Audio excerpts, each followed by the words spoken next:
Tata kelola pariwisata Bali di era new normal memerlukan terobosan baru untuk merangsang wisatawan asing mau berlibur di Bali. Saat ini upaya pemulihan pariwisata Bali yang telah dilakukan pemerintah baru sebatas verifikasi dan sertifikasi penerapan protokol kesehatan. Menurut akademisi dan pengamat pariwisata Undiksa Iwayan Suendra, upaya verifikasi dan sertifikasi komponen pariwisata penting dalam memasuki fase new normal. Hal ini bisa menjadi jaminan bagi wisatawan yang akan berlibur di Bali. Namun menurut Suendra, di samping penerapan protokol kesehatan, ada hal yang lebih penting dilakukan untuk membangkitkan pariwisata Bali di masa new normal, yaitu bagaimana merangsang wisatawan asing agar mau datang berlibur ke Bali.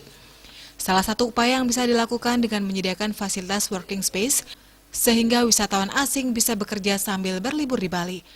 Terlebih di era revolusi industri 4.0, kecanggihan teknologi informasi membuat orang bisa bekerja dari mana saja.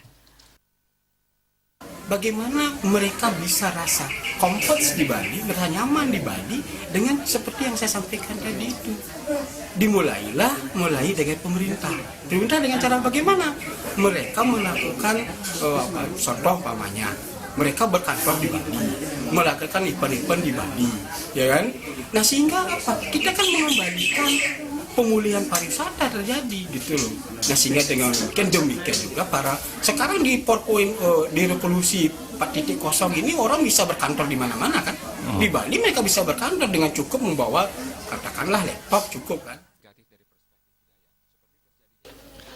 Pemulihan kondisi ekonomi yang terpuruk sebagai dampak dari pandemi COVID-19 memerlukan langkah-langkah nyata dari pemerintah. Mendatangkan wisatawan menjadi tantangan besar bagi Bali, terutama Badung sebagai daerah tujuan utama wisatawan, di mana 85% PAD Badung bersumber dari sektor pariwisata. Eka Yana, Bali TV.